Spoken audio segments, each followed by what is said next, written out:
Hello students, welcome to your computer class. आज हम लोग फंक्शंस को प्रैक्टिकली देखेंगे और जो रिमेनिंग थिंग आपके इसमें है फंक्शंस, लाइब्रेरी और ऑटोसम फंक्शन, ये भी हम लोग सीधा प्रैक्टिकली ही देखेंगे। ठीक है, सबसे पहले स्टार्ट करते हैं। आप लोगों ने फंक्शंस कौन से पढ़े थे? सम, एवरेज, मैक्स और काउंट। ठीक है, तो सम, एवरेज, मैक्स और काउंट सब फंक्शन के लिए, इन सब फंक्शन के लिए हमें कुछ नंबर्स चाहिए। तो ओके, यहाँ से लिखते हैं ताकि बीच में समझ में आए। मैंने कुछ नंबर्स लिखे।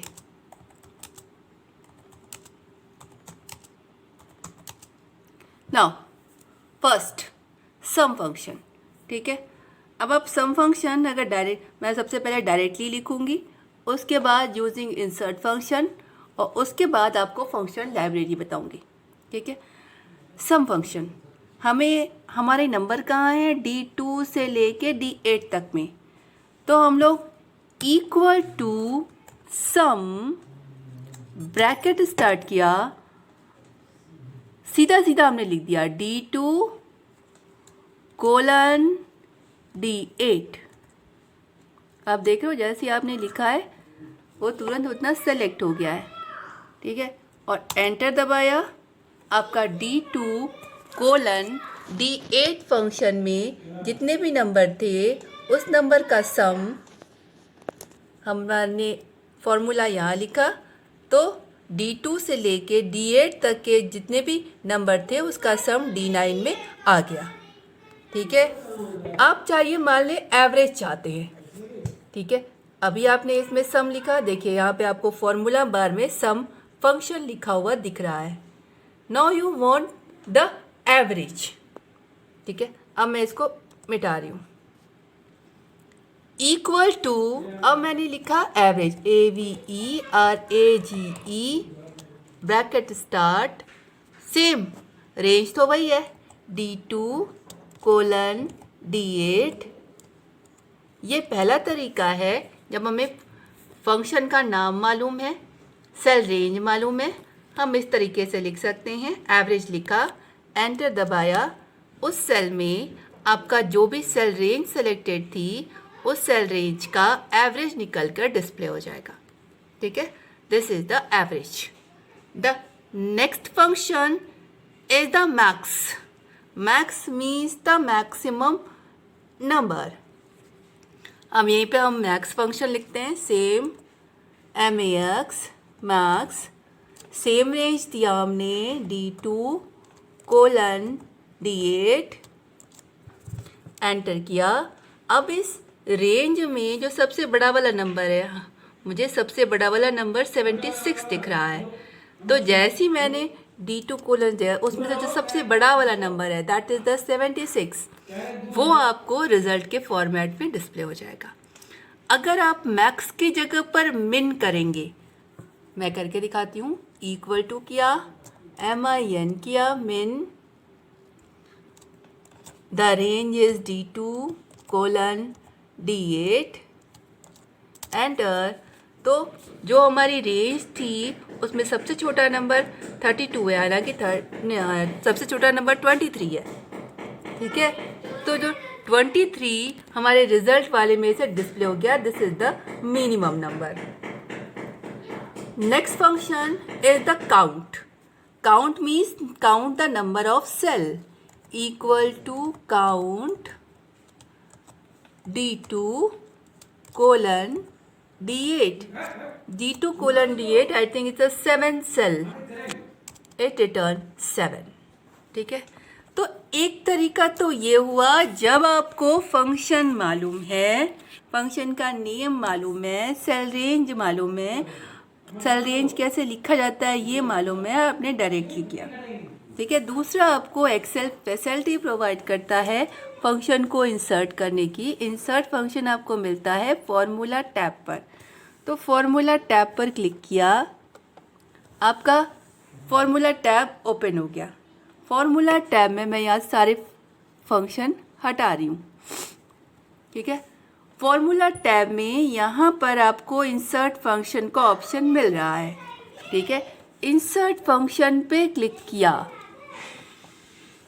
अब इंसर्ट फंक्शन में आपका ये दिखाई पड़ता है, टाइप अब सर्च द फंक्शन नेम, यहाँ पे कर सकते हैं। अदरवाइज यहाँ पर आपको फंक्शन की कैटेगरी दिखाई पड़ती है, ठीक है। Most recently used, all, financial function, date and time, all one. जो फंक्शन आपको चाहिए, चलिए हम लोग सबसे पहले क्या किए थे, सम फंक्शन। मोस्ट रिसेंटली यूज में एवरेज सम दिख ही रहा है, मैंने सम पे क्लिक किया, ठीक है। ओके पे क्लिक किया। अब यह हमसे रेंज मांगेगा, ठीक। रुकिए, कैंसिल किया मैंने। हम लोग एक सीरीज वाले को तो कर ही चुके हैं।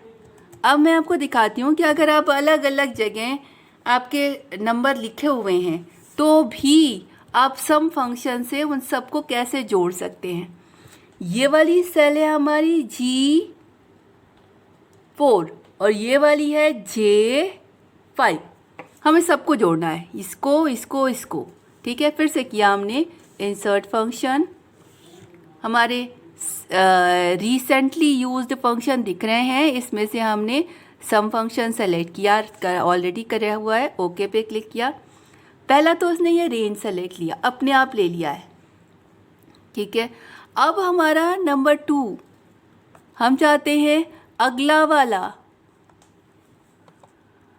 ये आपके पास फैसिलिटी है, आपको पता है तो आप लिख दीजिए, नहीं है तो कर्सर यहाँ पे है, आपने सेलेक्ट किया वो लिख जाएगा, ठीक है। आपको रेंज सेलेक्ट करनी हो, आपने लिखा वो रेंज आ जाएगी, ठीक है। तीसरा नंबर आपने सेलेक्ट किया, नहीं तो रेंज सेलेक्ट करनी है। मतलब अगर आपको सेल का नाम नहीं समझ में आ रहा है तो यू कैन क्लिक, ये अपने आप उस सेल का नाम ले लेगा। और आप देख रहे हैं जैसे आप क्लिक कर रहे हैं वो हर अगले वाले के लिए आपको देता जा रहा है, ठीक है। ये दिस इज़ द मैक्सिमम 30। हमने केवल 3 यूज़ किया है, D2:D8 यूज़ किया है, G4:G6। हालांकि G4:G6 में G5 और G6 में कुछ लिखा नहीं है, मगर आप ऐसे चाहें तो समअप कर सकते हैं। अगर क्योंकि खाली है तो इसमें से ये कुछ भी नहीं लेगा, मगर आपको एरर नहीं देगा, ठीक है। तो इसने 3 सेल रेंज की, मैक्सिमम 30 सेल रेंज तक आप लिख सकते हैं। ओके पे क्लिक किया।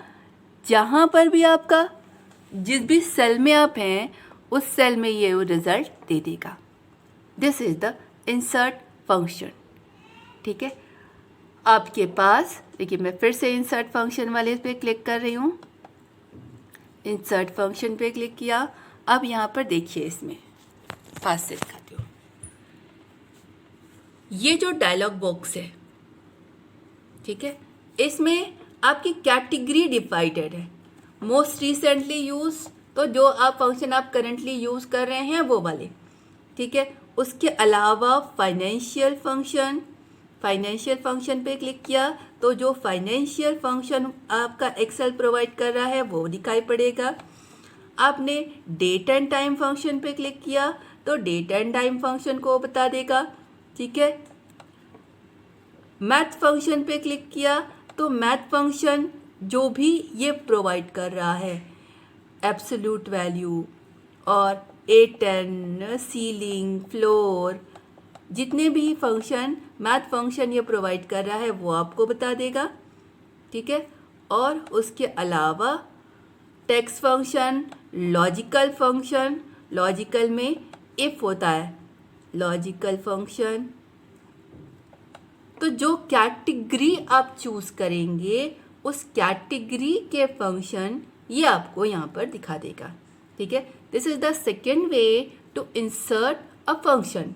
पहला तरीका, आपको फंक्शन का नाम मालूम है, रेंज मालूम है, पूरा का पूरा आपने डायरेक्टली लिख लिया।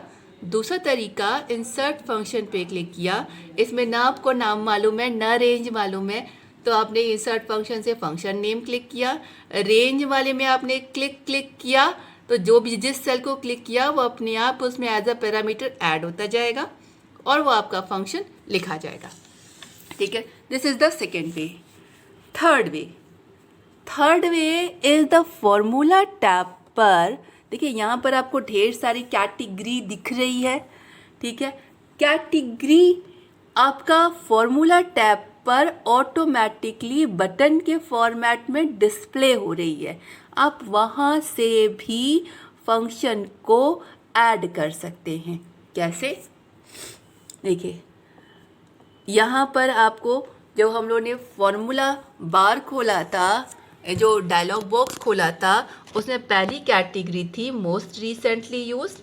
आपके इस फॉर्मूला टैब में जो पहला बटन दिख रहा है that is the recently use.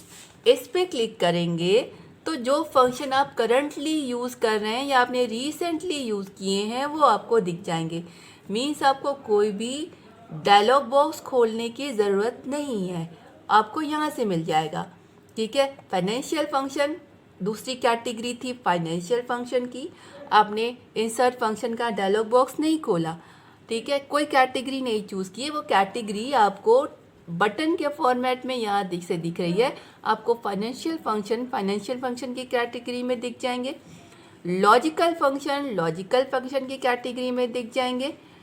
Text function की कैटेगरी में दिख जाएंगे। ठीक है, डेट एंड टाइम फंक्शन की कैटेगरी में दिख जाएंगे। चलिए डेट एंड टाइम फंक्शन कुछ किए जाए। ठीक है, जैसे हमने मान लीजिए कोई भी डेट लिखी, date and time function, date में आपने ईयर मंथ और डे डाला। ईयर डाला मैंने मान लीजिए 2021। ठीक है, मंथ क्या डाला, 4th मंथ चल रहा है, और डे आज डेट क्या है,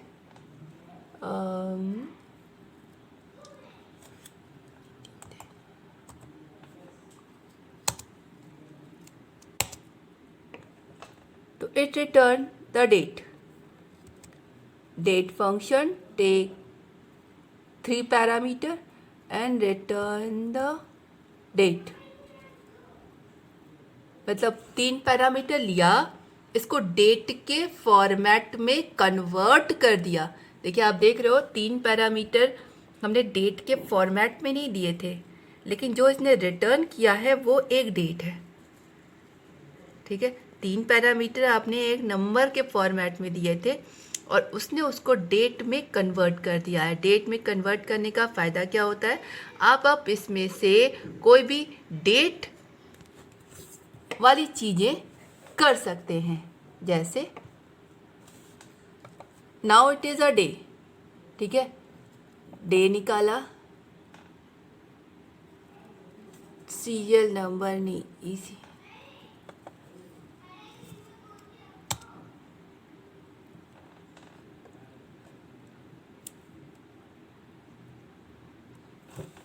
जुड़े। ठीक है, अब आइए math function, date and time function, lookup function क्या होता है, it's a database function. Database function मतलब आपको मान लीजिए आपने कोई रोल नंबर दिया, उस रोल नंबर के बेस पर मतलब उसने एक पूरा चार्ट नहीं कहना चाहिए, डेटाबेस समझ लीजिए, स्टूडेंट के रोल नंबर के बेस पर पूरा एंट्री कर रखी है। अब आपने सिर्फ रोल नंबर दिया तो उस रोल नंबर के करस्पॉन्डिंग पूरी रो को ये रिटर्न करता है। That is the lookup function. Means lookup function की हेल्प से आप पर्टिकुलर नंबर के करस्पॉन्डिंग पूरी रो की वैल्यू को सर्च कर सकते हैं। ठीक है, math function and trigonometrical function and more function means this is the another way. पहला तरीका आपको सारी चीज़ें पता है, दूसरा तरीका इंसर्ट फंक्शन के थ्रू, तीसरा तरीका फंक्शन के बटन्स अवेलेबल हैं, इनके थ्रू आप कर सकते हैं। ठीक है, इसके अलावा एक फंक्शन, चलिए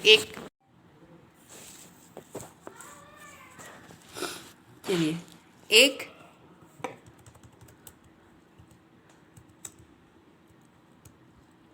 सारा मैंने डिलीट किया। अब एक रोल नंबर, नेम, हिंदी के नंबर, इंग्लिश के, मैथ्स के, ठीक है। इसको मैं बोल्ड कर दे रही हूँ। Roll number 1, name Ram, roll Hindi में, इंग्लिश में, मैथ्स में, ठीक है। Roll number 2, name X, Hindi में, इंग्लिश में, मैथ्स में। Roll number 3, name Y, Hindi में, इंग्लिश में, मैथ्स में, ठीक है। नाउ अब हमें इधर टोटल चाहिए, इधर चाहिए एवरेज, ठीक है। और उसके बाद मैक्सिमम नहीं, who has come the first, okay, पहले निकालते हैं टोटल। यहाँ पे हमें सबका सम चाहिए और यहाँ पे हमें एवरेज चाहिए, तो हमने लिखा इक्वल टू सम। रेंज कौन सी चाहिए? D3 से लेके DF तक, नहीं F3 तक, D3 कोलन F3, ठीक है। एंटर किया, पहला सम। आपके पास देखिए यहाँ पर एक फैसिलिटी होती है कि यहाँ पर एक ये इस पर ले जाइए, क्लिक ड्रैग कीजिए, तो ये आपका सेम कॉपी पेस्ट हो जाएगा, ठीक है। यहाँ पर D4 से F4 हो गया क्योंकि हम लोग ने रिलेटिव एड्रेस लिखा था। यहाँ पे F5 से F6 हो गया, ठीक है।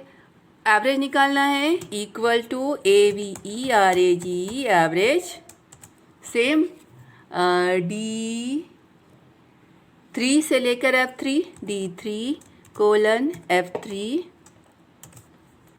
ये